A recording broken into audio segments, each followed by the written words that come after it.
parte qualitativa. Então eu discuto mais, eu faço o atleta refletir sobre as respostas. Então são 20 situações na ansiedade de traço e 24 na ansiedade estável. E aí o atleta vai marcar a frequência com que ele percebe que cada situação acontece para ele.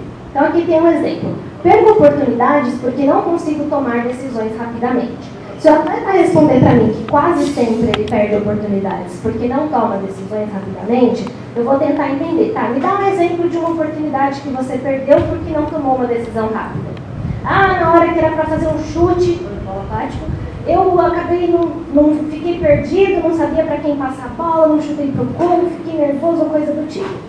Tá, então, como é que você estava se sentindo naquele momento? O que realmente você estava pensando? E aí eu vou explorando. Na verdade, depende muito da resposta e depende muito do atleta. Mas eu sou muito questionadora nesse aspecto. Eu trabalho muito nesse sentido da reflexão. Então, me explica, o que você quis dizer com isso? Tenta me dizer um pouco mais, o que isso significa para você, o que você entende sobre isso, para promover esse trabalho de autoconhecimento, de autopercepção, para, enfim, gerar, entre aspas, autodomínio, né? Que 100% a gente não tem mesmo, mas é para tentar chegar o mais perto disso. O ASI, que é o Estratégias de Enfrentamento no Esporte, eu vou falar primeiro da frase e depois explicar como ele é, tá? Então são 28 situações também, só que elas são totalmente voltadas a treino e competição. E aí um exemplo aqui. Penso e imagino o que acontecerá se falhar ou estragar tudo. As respostas em palavras são nunca, regularmente, às vezes ou sempre. Então, nesse teste, a gente identifica 7 habilidades. A capacidade do atleta de lidar com a adversidade, de ter desempenho sob pressão, de estabelecer metas, de ter confiança, concentração, a treinabilidade, que seria o quanto ele está disposto a ser treinado, né, a aceitar sugestões, a aceitar instruções para executá-las, né, e o quanto ele está livre ou não de preocupações. Então, cada uma das 28 questões, elas são distribuídas entre essas habilidades. Então, eu faço a soma das respostas, baseada na frequência, e aí, de acordo com o resultado, a gente vai discutir o que precisa trabalhar mais. Então, ali, exceto liberdade de preocupações, todas as outras questões têm uma pontuação máxima de 12. Então, se na questão confiança, a soma das respostas deu 4, para 12 falta um bocadinho, né? Então, até 6 eu costumo trabalhar mais focado com o atleta. Então, quais são as questões relacionadas à confiança que ele respondeu de forma com pouca frequência? E aí a gente vai trabalhar em cima dessas questões. Liberdade de preocupações é a única que é inversamente proporcional. Então, no caso dela, quanto menos preocupado, melhor. Se o atleta, por exemplo, nessa situação, pensa e imagina o que acontecerá se falhar ou estragar tudo. Se ele disser que nunca pensa, ótimo. Então ele consegue, ele não está preocupado se ele vai perder, se ele vai errar, se ele vai falhar. Só que é lógico que não é uma questão só. Geralmente são 4 ou 5 que a gente soma, mas como eu disse, eu trabalho mais em cima das questões. Então eu vou pegar cada questão e vamos discutir em cima delas para a gente identificar aí o que está precisando ser melhorado. Deu para entender como é que funciona esse? Tem alguma dúvida por enquanto? Alguma pergunta? Não?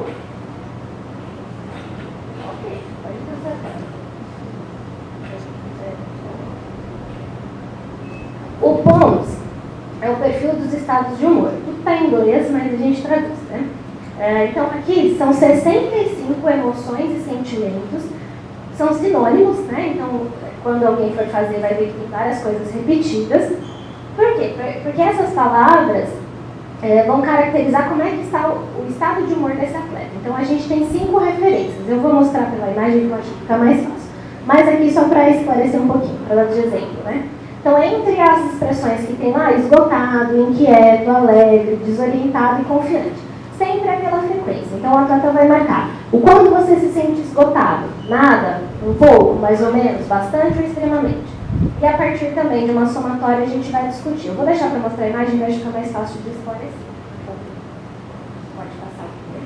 Então, aqui, essa primeira imagem, talvez não dê para ver tão bem, mas é o IDAT, que é o Inventário de Ansiedade-Estado. Então, são as 20 situações, como você geralmente se sente. Então, o atleta vai se perguntar, eu sinto-me bem, com que frequência? Geralmente, eu me sinto bem quase sempre, frequentemente, às vezes ou quase nunca. E aí a gente vai discutindo depois os resultados. Tem uma numeração? Tem, mas como eu disse, eu gosto de trabalhar pelo qualitativo. Então, eu gosto de discutir com o atleta, acho que isso promove mais reflexão e promove mais esse autoconhecimento que vai ajudar mais ele no dia a dia. Né? Sinto-me descansado. Se ele coloca quase nunca, como é que é esse cansaço? É psicológico, físico? Como é que você está fazendo o seu descanso? Você está dormindo?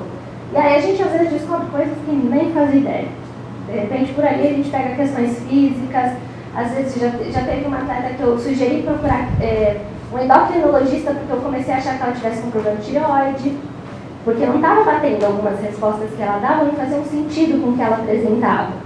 Então essa é uma coisa que é legal a gente também se preparar, né, de alguma forma para ter esse cuidado de olhar para isso. Às vezes é uma questão física mesmo. Né? Não é porque a tireoide, não sei se vocês sabem, é uma glândula que regula o metabolismo. Então muitas vezes ela pode se desorganizar e deixar a pessoa mais sonolenta, mais cansada, mais preguiçosa. E às vezes não é porque ela está depressiva, é porque ela está com um distúrbio de tireoide, ela precisa tomar remédio. E não necessariamente com um ciático. Então tem que ter esse cuidado, que é bacana que a gente acaba aprendendo isso. Esse mais compridão aqui é o ACSI, que são as habilidades de enfrentamento, né? Que são aquelas 7 que eu mostrei anteriormente, que tem as pontuações que vão até 12 e só uma delas que é até 0. Então aqui a frequência, né, do ladinho aqui na lateral, nunca, às vezes, frequentemente ou sempre, e é o mesmo esquema. O atleta vai pensar, com que frequência isso acontece comigo? Aí ele vai marcar o xizinho e depois a gente vai discutir aquilo que aparentar maior necessidade. Esse aqui, então, é o POMS, que é o perfil dos estados de humor. Então, aqui a gente tem 5 referências negativas e uma positiva. Tensão, depressão, raiva, fadiga e confusão. Depressão aqui não é doença, a gente não está fazendo diagnóstico de depressão.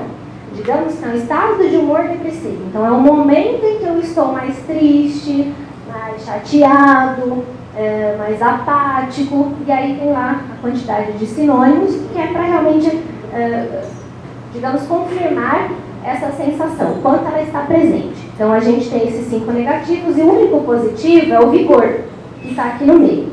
Então, digamos que um POMS adequado, né? Adequado não, desculpa, essa palavra não é muito legal. Mas um POMS esperado, desejável, é quando todos os fatores negativos têm a pontuação mínima e o único positivo tem a pontuação máxima, acima de 20 de preferência. Quanto mais alto o vigor, mais quer dizer que esse atleta está disposto, está ativo, está com energia. Né? Se os outros estiverem muito alterados, vai me indicar o oposto. Já peguei sim totalmente invertido. Fadiga lá em cima, depressão, raiva, vigor lá embaixo, fadiga lá em cima e confusão lá em cima. E também já peguei um que uma vez eu lembro que a raiva vai até 25. O teste dele deu 35, não tinha nem de cor. E aí vamos trabalhar para entender que raiva é essa, né? Não é possível alguém estar num nível tão alto de raiva. E aí a gente vai tentar entender de onde vem essa raiva, o que motivou isso, como é que ele lida com isso, enfim. E aí o trabalho vai acontecer.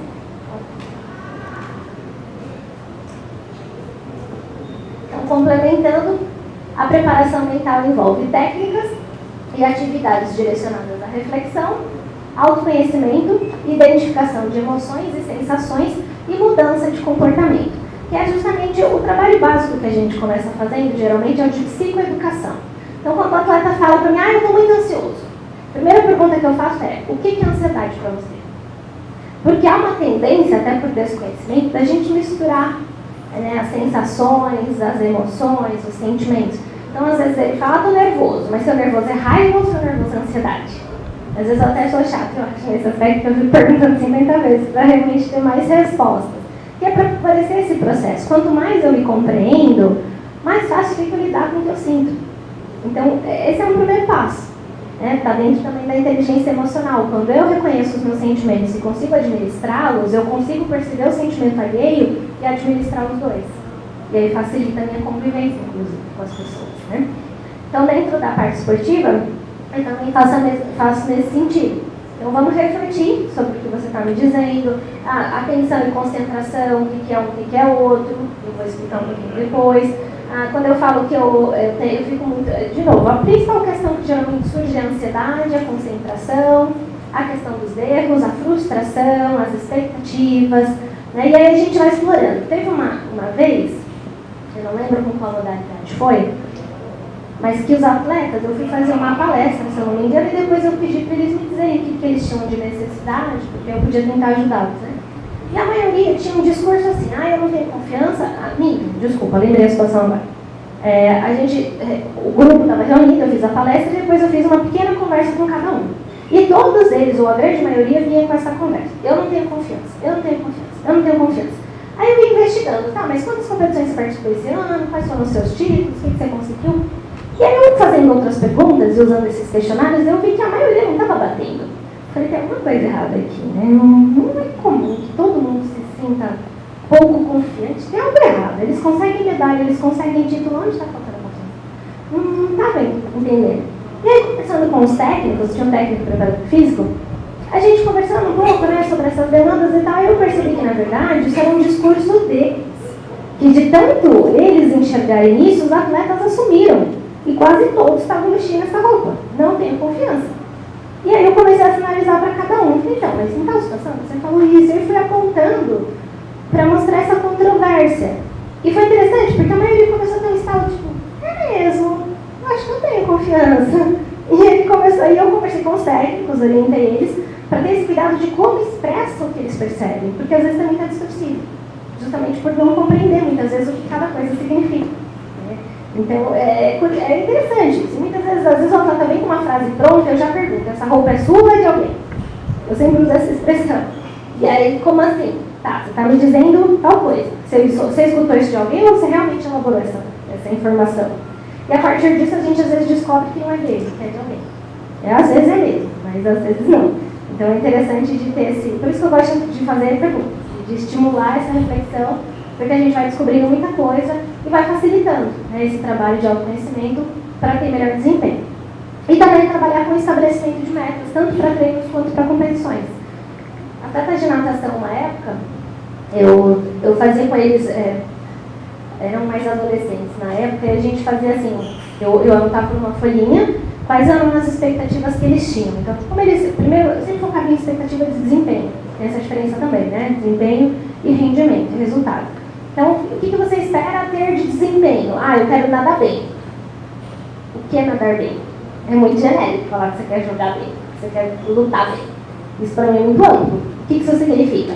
Eu quero conseguir executar as braçadas como eu treinei, eu quero conseguir fazer a pernada do jeito que eu treinei, eu quero conseguir fazer a virada bonitinha, eu quero fazer a saída, todos os processos discriminados de forma mais técnica, mais concentrada, mais organizada. Bacana. Então, quando a gente também, eu gosto também de estimular essa consciência de toda essa parte do processo. Porque às vezes vira tão mecânico que aí começa a errar, não percebe aonde, até justamente porque entrou nesse processo. Eu só aperto o botão, só aperto o botão, só aperto o botão. E não sabe mais qual é o caminho para apertar o botão.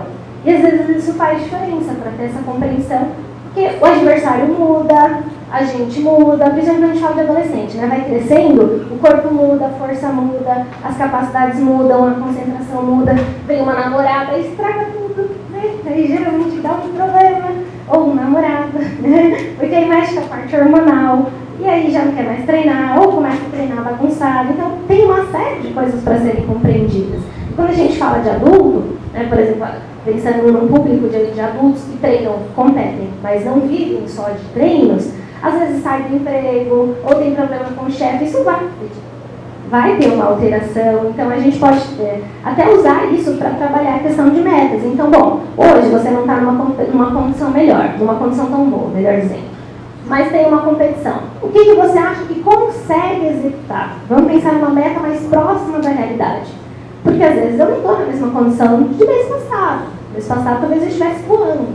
Só que aí não aconteceu alguma coisa no meio do caminho, cai o meu desempenho e eu não vou ter o mesmo resultado. Então a gente pode ajudar nesse processo de trabalhar essa consciência de como é que eu realmente estou, para saber realmente o que eu sou capaz de fazer e conseguir lidar melhor com o resultado que virá. Porque justamente quando a gente às vezes tem uma expectativa muito alta e o resultado não é alcançado, a frustração é tão alta quanto a expectativa. Então, era uma coisa que eu fazia muito com os meninos da natação. Trabalhar essa questão tanto em tempo, natação é muito tempo, né? E, São poucos tempos, mas é muito isso que eles trabalham. Então, uma prova de 100 metros em 1 minuto e não sei quanto, e aí a última eu fiz em 1 minuto e 15, essa eu quero fazer 1 minuto e 10, e aí a gente já trabalhou. Mas você acha que realmente você consegue baixar?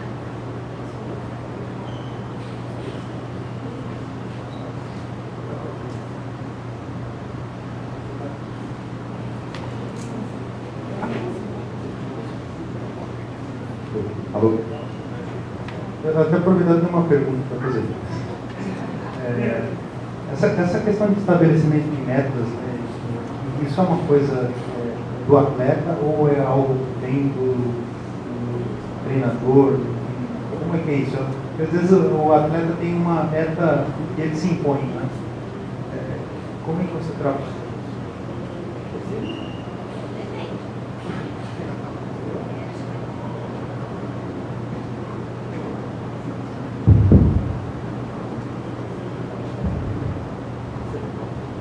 Então, depende. Tem técnicos que... depende da modalidade, depende do técnico, depende do atleta. Tem técnicos que vão... Por exemplo, com adolescentes, os técnicos que eu trabalhei, eles não colocavam meta.